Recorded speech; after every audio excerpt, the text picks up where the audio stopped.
Hello, everyone. Welcome to WGSN-DB Going Solo Network. This is the home of newsstreamingnetwork.com. And of course, we're going bold today. And our home is also associated with going solo. So we want you guys to know that. We want to welcome you here today. We are very, very excited to have you here. This show is called Link to Expert Business Showcase. I am one of your hosts, Cece Shatz. I'm fondly called the doyenne of relationship building, and I am just pleased to be with you here. I have my good friend here, Joanne Weiland. Joanne, tell us a little bit about yourself. Hi, Joanne Weiland when you can fly. I'm the founder of LinktoEXPERT, so you can find an expert in minutes and hire them. And also, you can be known as the expert and showcase your expertise as well as monetize it. And we created it because everybody is good at something, but nobody's good at everything. So we need each other to implement our ideas and make our dreams come true. That is such a wonderful site. So if you guys want to check that out, I hope that you do. Of course, it's linktoexpert.com, linktoexpert.com. So check that out. Now we've got a wonderful guest here today. I think Joanne, you're going to introduce her. I'm just excited about that. I'm going to bring up our topic. Go ahead, Joanne. Well, we're so excited to have Kathi McCarty with us today. She's a meth toxins prevention strategist. And the reason that's so important because you want to prevent it before something that she'll be telling us about could happen to you, because you would never believe some of the things that she has encountered. And so we're here to share them with you because of the fact that we want to support her and also let the world know the implications of meth. So thank you, Kathi, for joining us today. Welcome. Thank you both for having me. I'm delighted and honored to be here. Well, good. It is such a pleasure to have you. I know you're a founder, advocate, speaker, and an educator on the subject. And I will share that I do not know much about this particular subject. However, the one thing I do know, it's extremely important, and it's something that we need to all pay attention to because in our world today, meth is really prevalent, and we need to understand a little bit more about it. So tell us, Kathi, how did you get into doing what you're doing? Why did you decide that you wanted to create more awareness with regards to the toxins on meth? Well, that's a great question. I appreciate you asking. I didn't know that meth was the toxins from meth usage or meth manufacturing was an issue either until I was personally impacted in my own home. And it's it's a journey that has a lot of layers to it, and it's what's transformed me to want to take basically, my pain and my lemons and turn it into learning as well as even legislation last year here out in my home state of Colorado. Yes, this is remarkable. I mean, your journey that you've gone through with regards to this is amazing. So share with us a little bit about like how did you Yeah. proceed into this? Because I mean, I know that you're a speaker and you're an educator, but to be moving towards awareness on meth is not something that's like, out of the norm, right? It's No. kind of out of the box, so to speak. It's not, and it's not for the faint of heart. It's a toxin, and so it's not a sexy subject. There's a lot of great positive subjects out there, but what I really did try to do is turn, this pain point into something really positive. I'll give you the cliff notes. Basically, I was raising my family out in the foothills west of Denver in Evergreen, Colorado. Single mom at the time, and my daughter had gone off to college, and I had purchased my first home as a single mom back in 2013. And in 2016, when my sons were still home as teenagers, I experienced early in 2016 a very serious health event. And I was in a 30-plus year career in lending, residential real estate lending, many different types, as well as commercial, as well as banking. So I was familiar with real estate as an affiliate for over 3 decades, but I had never heard about meth toxins in real estate at all or in any capacity, just meth usage. when I experienced this serious health event, when my youngest went off to college in 2017, I decided to rent out my home, which is a 1956 restored cabin, very modest in size in the foothills, to offset the medical costs of what I experienced, as well as to work on my next chapter, because I couldn't go back to managing the commercial branch that I did in the Denver area due to some permanent, significant eye issues, sight issues that I was having. I'm here to say that, I'm doing much better. I only have gratitude that they did retain, through great medical care and specialists, I did retain my sight, but it was serious at the time. So anyway, I rented out the home. I put all the right provisions, what I thought were in place, including the right insurances to endorsements to have a tenant. I vetted and hired a management company because I knew there was going to be some time away from Colorado to work on my next chapter that I was focused on, and it was only going to be for 1 year. They placed a particular tenant in there for a year, and then within 90 days of that individual being there, I got a call that there was minor maintenance issue. I was told it was minor by statute. It was a water repair, and what I learned is that it wasn't minor. And when I ended up going up to the home, after not understanding everything that was going on there, I came across some equipment behind the home that led me to take photographs to the local sheriff's substation, and photographs that the property manager had from inside. And then within a day and a half, they got a search warrant, and the equipment behind the home was actually a THC extraction system. He was making products, high potency THC products from cannabis, and using that equipment. And then inside, they seized over 800 grams of meth, a lot of other drugs, the hardware and chemical components, and even a small arsenal of guns related to manufacturing methamphetamine. And it was the beginning of a long nightmare that, frankly, it's been over 5.5 years now, and I'm still navigating it. This was October of 2018. So I'm still navigating those issues related to it. That's Yeah, all totally those shocking. felonies. Yeah, Yes. isn't You it? you can't even believe it. I mean, when I read your story, I was just shocked. I mean, not just one thing this, tenant did, but I also was curious because, like you said, you did all these preventative measures Mhm. beforehand. And like, when the property management company, did they not vet them correctly or? Well, it turned out that they didn't. At least the file that I received from them had no vetted documents, not even a credit report was pulled. And so, that's a whole nother channel to this experience. I navigated not only down a criminal path with the tenant who was arrested on 12 felony counts, and he was looking at serving 32 years for those initial arrests. But I had to navigate a civil process for many years did uh, that did not leave me, financially whole on what I had lost.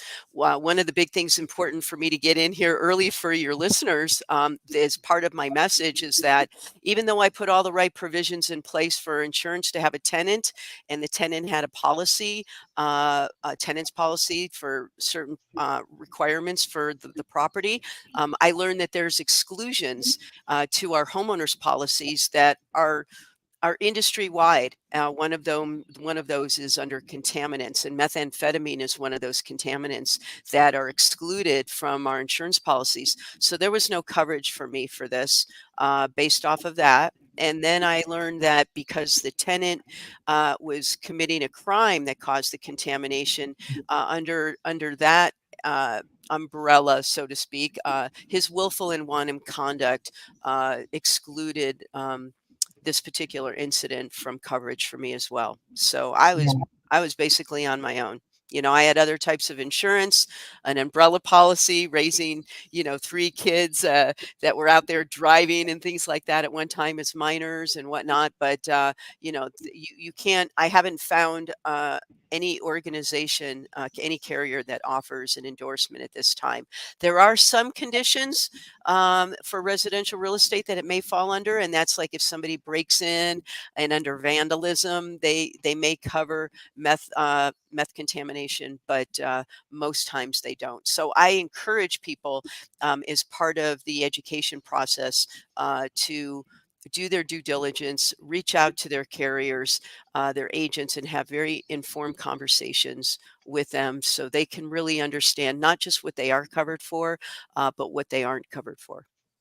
It's so true because Kathy, I was also shocked when I read Carl's story, the 86-year-old gentleman that Hmm. actually had a home that he was thinking of selling, and you want to tell us about his caregiver? I mean, Yeah. these are things that you just never would think of anyway. I didn't think of. Yeah, and before we I start that, I just want to say right. one thing because Hmm. in today's world, and I know in Florida, I'm in Florida, and I know a lot of people because of the market, the rental market is really up.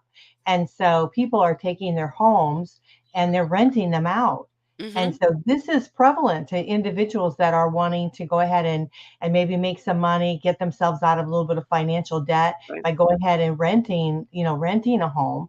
And so we need to be, wise about things like this. Like I knew that the insurance wouldn't cover if they did something unlawful within the property, but there's still so much other stuff that we can't, that we just don't know about. So Right. let's go with the other, yeah, And the other. you can't foresee it. You can't foresee it from the visitors that come to your home, whether they're family or friends. There's just you know, it took me down a path where I learned so much, and not even getting any training as somebody who is in the lending industry. As an affiliate to real estate, like I mentioned earlier, I was just baffled that this is so common, and meth usage really is at epidemic levels.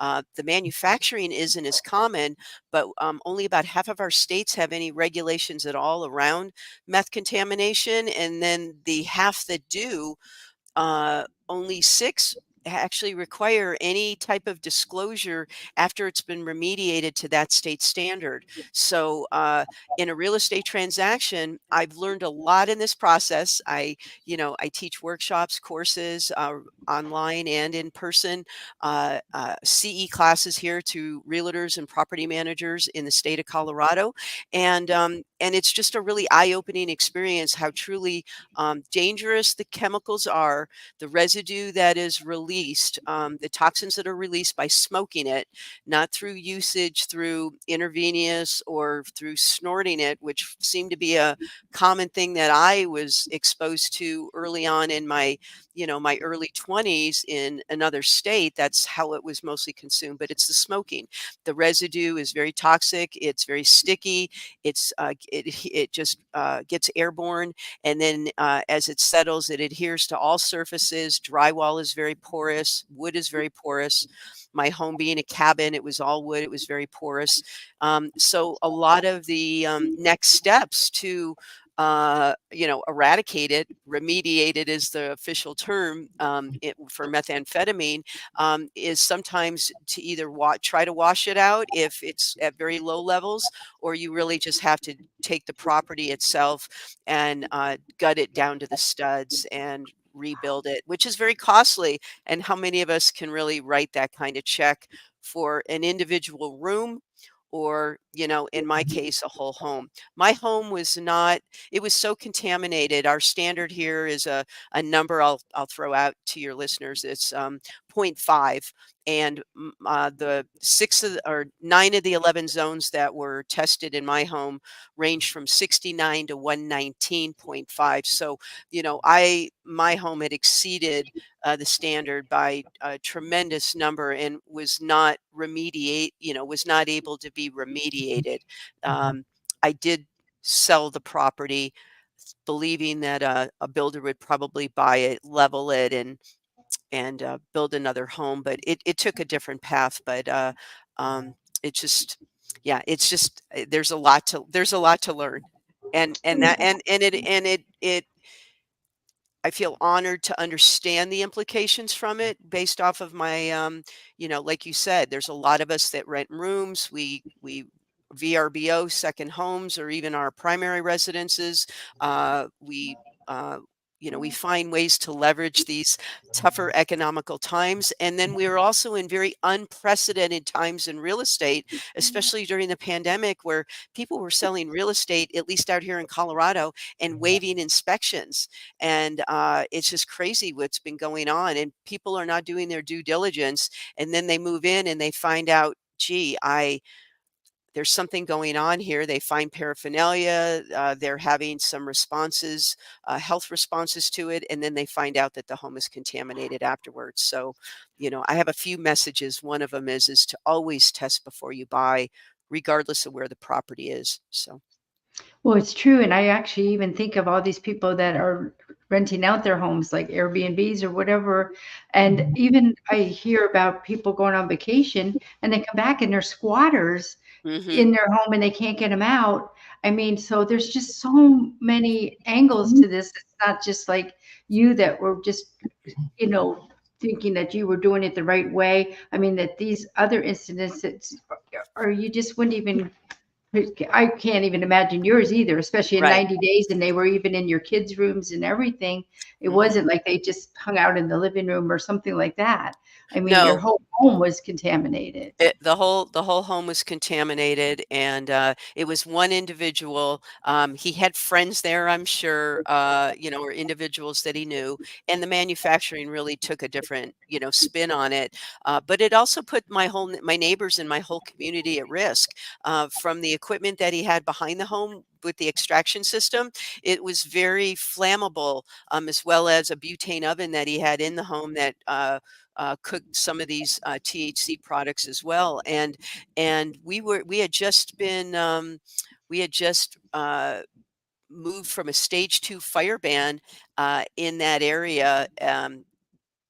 Right before he moved, or right as he moved in, and right when I discovered this, down to a phase 1 or a stage 1 fire ban. So my neighbors and my whole community were at risk because I lived in the forest, and this was very, very dangerous activities that he was performing. It's just shocking. I mean, when more I hear about it, the more shocked I am. And what I Right. realize is that it could just happen to anyone, you It know. it can and it does, and, it's not, like I said, it's not a sexy subject, but it's a conversation that we need to have, and, people need to be aware of it, so they can do their due diligence just like any other real estate transaction, whether it's residential property or commercial. A Mhm. commercial, a residence that has 5 units or more, a building with 5 units or more is considered a commercial unit, but, it's still, subject to contamination from one unit having transfer, cross contamination through walls and attic spaces and ventilation systems. There's all sorts of ways that properties could be affected, and then commercial buildings where our individuals, our businesses are affected by workers who may be using it recreationally or addictively. It's not a low income, high crime, inner city sort of activity anymore. It's anywhere USA. And even a global epidemic. I was just reading recently about uh, last week about how Fiji is just having a tremendous impact with methamphetamine usage. And so when you have usage, depending upon how they're using it, you're going to have toxins left over inside where they're using it, because people aren't just stepping outside of their back doors and whatnot. And during the pandemic, people were, where were we? We were in homes, we were in Right. properties, whether it was a property they rented or a property they owned.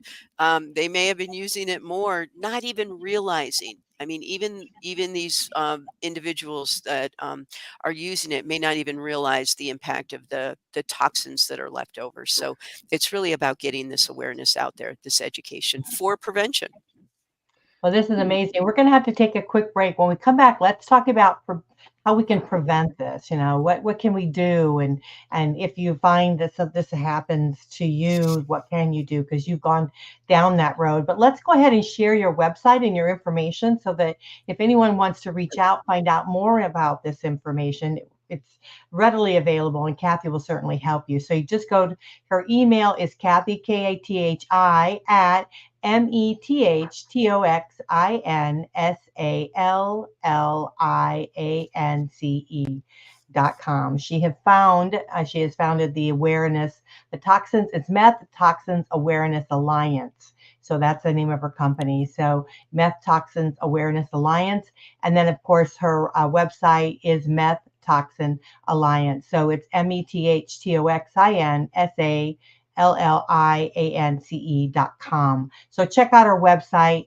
You know, if you're looking to rent out your place, if you're looking to, I don't know, maybe get an Airbnb, you want to think twice about something like this as to what you're stepping yourself into. And maybe Kathi can give you a little bit more information on how you can protect not only yourself and your family, but also protect your finances, because this is a very, very inexpensive thing that can happen to you, and you might not be able to recover financially from it, because here in Florida we have a great deal with flooding, you know, mold and stuff like that. This is right up there with mold, you know, and everybody, when they hear about having mold in their house, they about have a heart attack. So this is the same thing. I mean, everything has to be removed and replaced. And so, yeah, so we're going to talk about how we can prevent that from happening when we get back. So you guys are listening to Link to Expert Business Showcase. I am Cece Shatz, one of your hosts. I have Joanne Weiland with me. We're going to be right back talking about this very, very important subject. So stick around.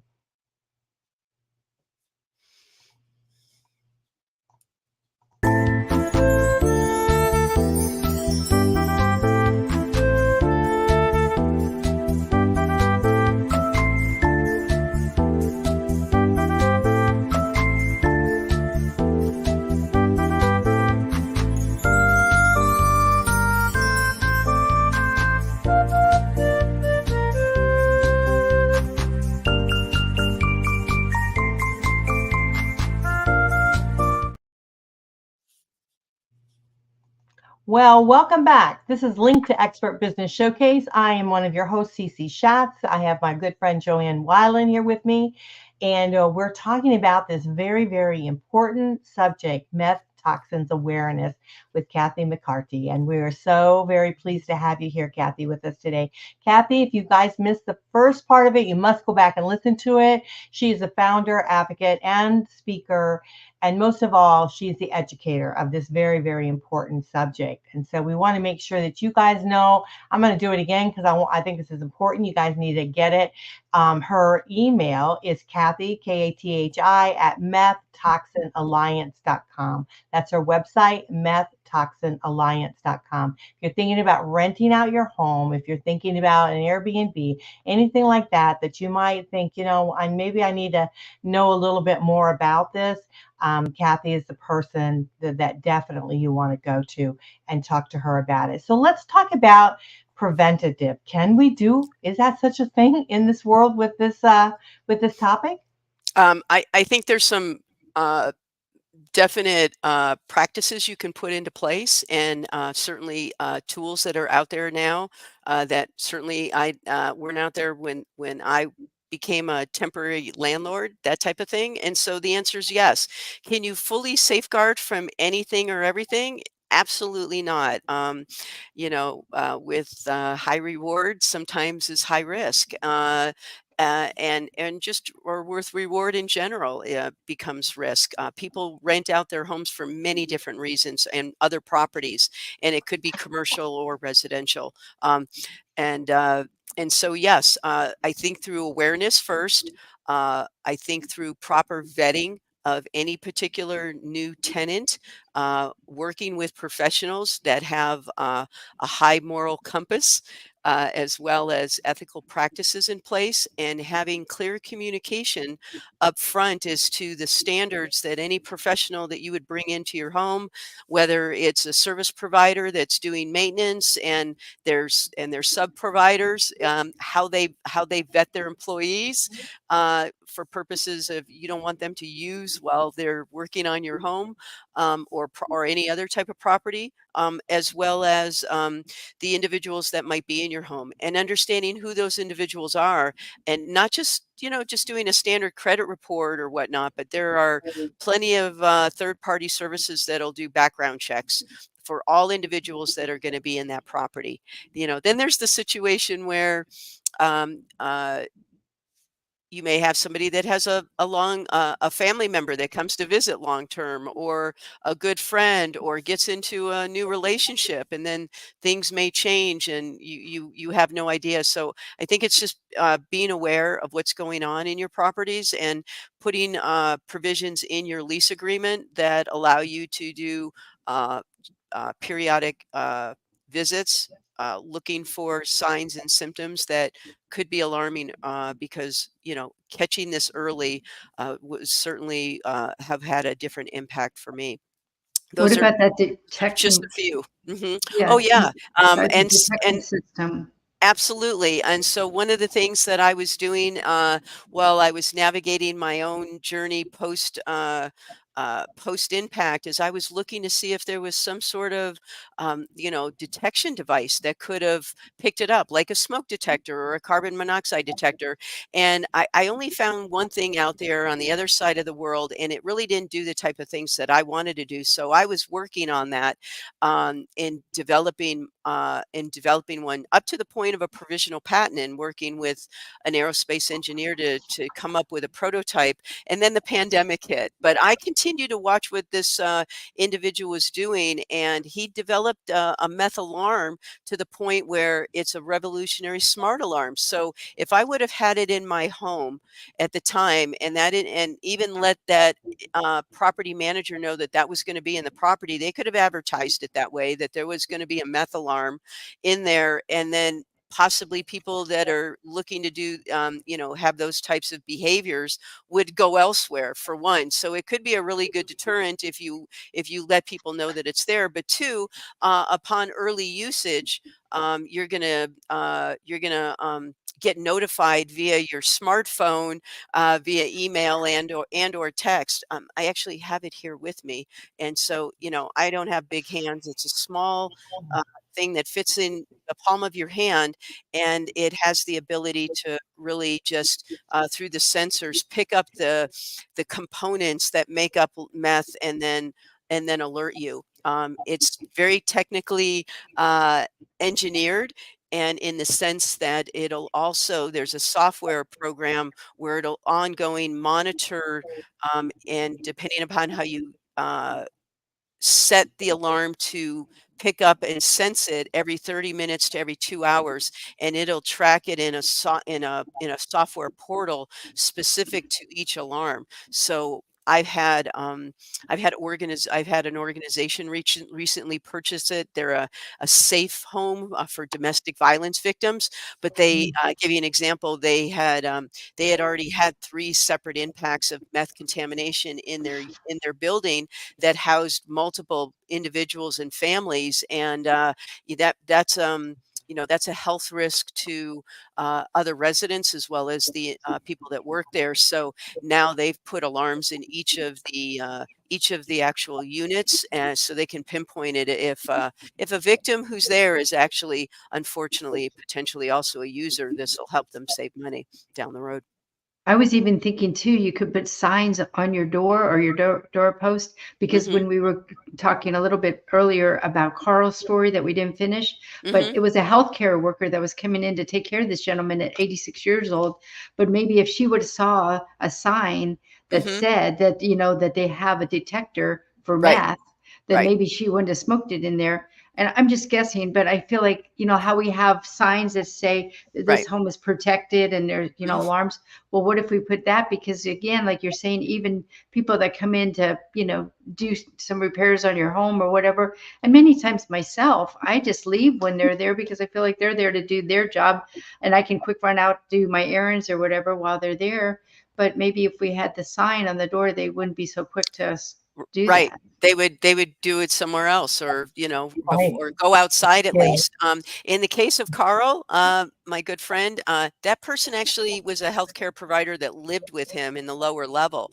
So Mm. unfortunately, for 4 years, she was smoking meth in the bathroom and putting on the vent, thinking it was, taking it out. And unfortunately, that vent was not vented outside like it was supposed to. It was vented to the furnace room, something that was missed by him in the inspection when he bought the home, and he owned it for 10 years. And so when the furnace went on in the winters, it just picked up that air and dissipated it throughout the whole home. And he spent a year and $110,000 just to make that home meet the standards for Colorado and be able to then eventually sell it and move Well, on to more of an assisted living type of situation. It's, well, it's I know tragic. once, and even our cars, when you valet park, I know one time I got in my car and I knew the gentleman was smoking in my car. I think it was Hmm. cigarettes back then, Hmm. but the Hmm. point is, they might even do that. And I can tell you from firsthand, I have a girlfriend that at least 10 or 15 years ago, so a long time ago, she was renting out one of her homes and she used a property management too. And I told her for some reason I had this weirdest feeling that we should go over there and check out this property because it was kind of like, oh, Sonia, don't worry, we'll take care of this for you. And anyway, we went over there and it was a meth lab back then already, you Wow. know. Yeah. Yeah. So, I mean, it really, it happens. Like when you have also on your website, for an example, all these pictures of these homes and you say, which one of these has a meth lab in it?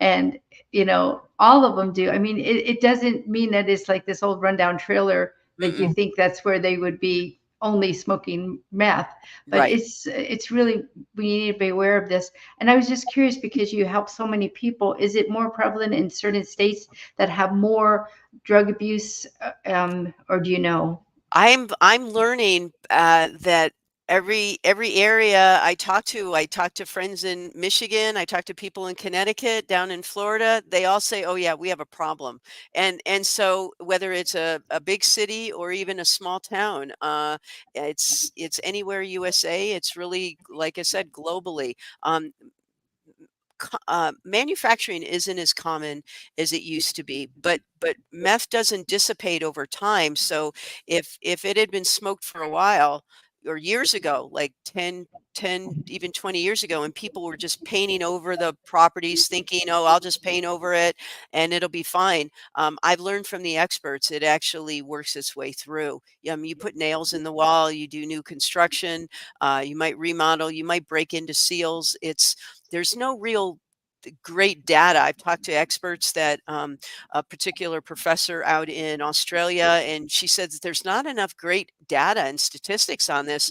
But the statistics that I'm getting from the meth testing companies out here in Colorado, it's easily one out of every four, one out of every 25 to 50% of the homes that they're testing, depending upon which company, who they are, and the areas that they're testing at. Have some level of meth contamination. One out of four. And when I teach the classes, I start the class by asking people, how many of you are aware of an experience? Either you've had it personally or professionally, or through a family member or friend. And 25%, one out of four to one out of three um, individuals in the classes also raised their hands that people are people are having these experiences, but we're not talking about it amongst ourselves. Fentanyl, on the other hand, that's a huge different conversation because a few granules of fentanyl could be very lethal. And so that's why it just went from 0 to 100 on the scale of law enforcement and legislation, because of the death rate related to it. But there's plenty of uh, deaths due to meth usage, less due to meth contamination. usually children or infants, because of some heavy exposure, which is very, very tragic. But it doesn't get the press that it deserves. Because I even heard that first responders are experiencing issues from going into these homes to, take care of different situations. Hmm. And there's, people had been smoking meth in there and they get affected as well just by Yes. trying to help. There's a protocol out here. One of the testers that I work with, and I work with her, and she teaches the classes. She goes to the classes as an expert and helps support some of the information and field questions and whatnot. She's on speed dial with some of the law enforcement agencies and housing authorities out here, and she talked. They have to suit up if they know there's a meth bust. They're going to suit up when they go in. Similar to what they did at my home. I mean, the West Metro Drug Task Force was called in, and they spent 8 hours at my home, and it was less than 1,100 square feet, and finding quite a bit. So it's crazy. I wish we had more time, but it's a good start, and I welcome civic organizations and professionals, and even individuals, HOAs, to reach out to me where we can put together a workshop or a platform of some sort to meet their needs and talk more in depth about how this can be this information could be preventative for them.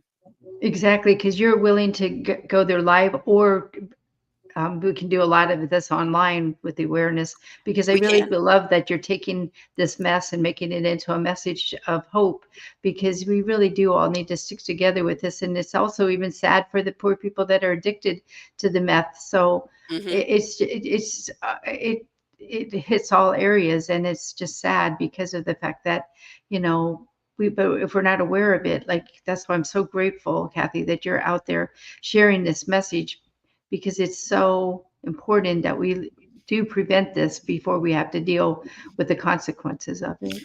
Well, and I'm honored to, like I said, understand that this really needed to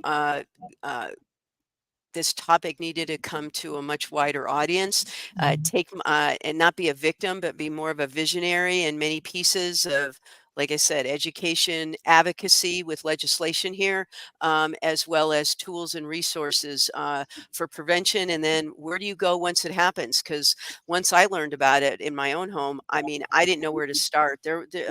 Meth is, there's no FEMA for meth. Like if there's a major flood, a hurricane in an area, even issues like we've had with wildfire, all these major organizations come to the aid of individuals, and there's none of that for meth. There's no FEMA for meth. If it wasn't for my loved ones, my family, and my very close friends that helped house me, and things like that, Mm. I would have had a very different experience. And so I have nothing but gratitude, but not everybody has those same resources. So, Um, yeah, I, it's I crazy. wanted to mention that we have up on the screen a magazine article that was written.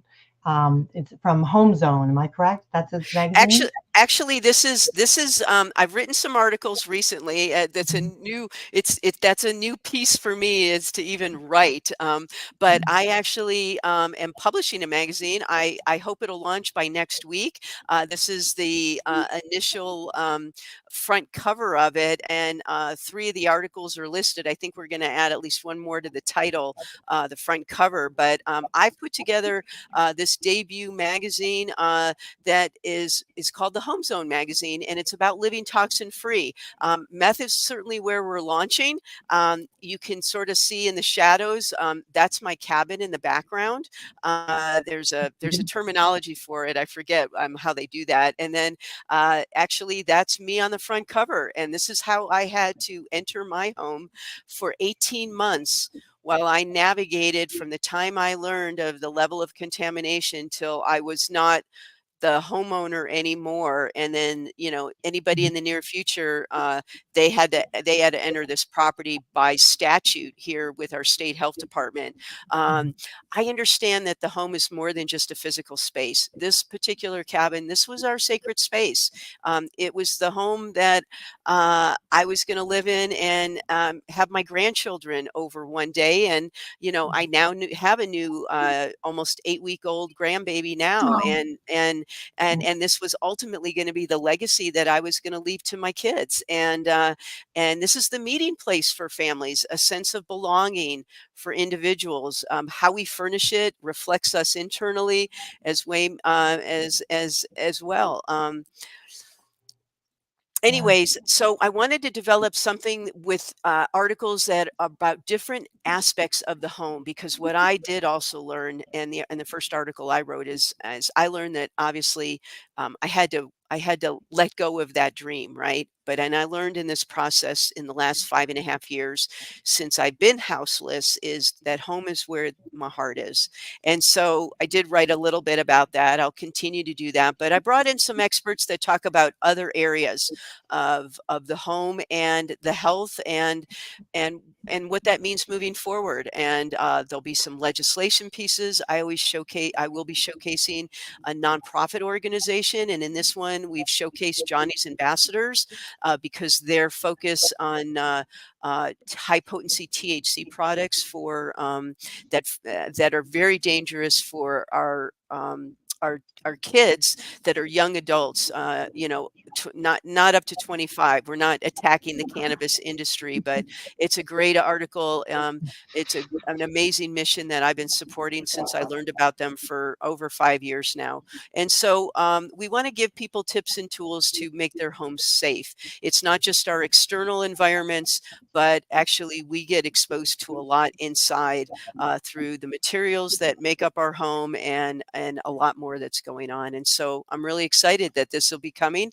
It'll be on the website soon. It doesn't cost you anything to download it and read it. So I hope people will read it and share it with a family, friends, their professional organizations. And if somebody feels that's listening that they have a subject that they would like to showcase to a potentially a global audience, I welcome that.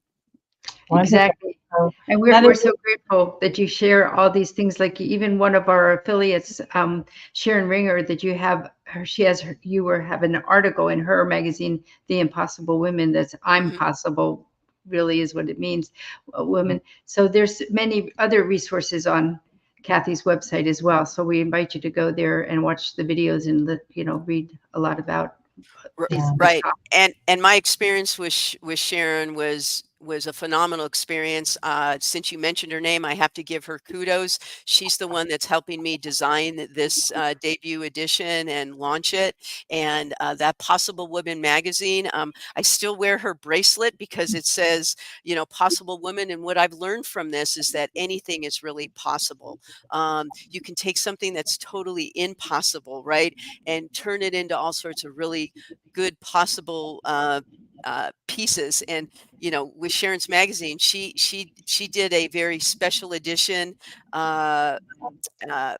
that she launched, and she brought all of us that were in, as many of us that could make it out to Times Square on International Women's Day. So my hats off to Sharon and her work and what she's doing to launch women's voices into the world like mine, to give me the courage and the platform to do so. Yeah, she's a beautiful lady, certainly. And we've had her on the show, and I've been to some of her events and things that she's had. She is a lovely lady. So again, that's Sharon Ringer. If you guys want to check her out, we hope that you do. We would love that. But again, we want to make sure that you guys have Kathy's website and email. It's Kathi, Kathi, at methtoxinalliance.com. That's methtoxinalliance.com. So, and it's toxins, it's TOXINS. So METHTOXINS alliance.com. So make sure you check that out. She's got tools, information, like we mentioned. She's launching this new magazine, which is going to be continuing giving you information that's I think vital to a home. If you've got a home, you need to keep up with it and know what's happening. And I agree with you. I think home is where your heart is. So I think it's a wonderful article that you've written within the magazine itself. But I think the magazine is really going to be a changer for those out there, that we need to become aware aware that this is happening. And, not only just in our homes, but also in our commercial settings, because we do walk into commercial settings all the time. And we want to make sure that we're safe, our families are safe as we're doing so. So we just love having you. And I hope you'll come back and tell us a little bit more about what you're doing and the awareness. And again, how we can, keep ourselves safe. So thank you so much, Kathi. I totally appreciate you having me here today. I'm honored, like I mentioned, and I just want to make one last very brief note. There's a moral compass component to this. Like I mentioned before, there's not every state even has any laws on it, but I do know that when we show up with an integrity, that we have a profound impact, not only today, but for generations to come, for all of our loved ones, for generations to come, including and especially my grandbabies. Yes. And so that's where my heart is in all this. And I encourage people to reach out and let's have a conversation. So thank you. No, thank you Thank you. so much.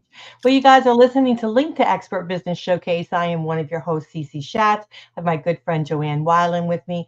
We're on WGSN-DB Going Solo Network. That's our radio station. We hope you'll check that out. You can get it on the internet right in your car. We'd love for you to do that. And then also, we're the news streaming network. And if you want to check out our Roku app, it's News Streaming TV. All of our information's right on there. You can go into Roku, and we want to appreciate that because last year we closed out at 6 million. So we want to see what we're going to do this year. So we're excited about that. And then of course we got the Going Bold and the Going Solo. So all of our information is on newsstreamingnetwork.com. All of our great hosts and wonderful guests such as Kathi here today is going to be featured there. So we hope that you'll check that out. Want to thank you for joining us, and we'll catch you next time. Bye for now, everyone.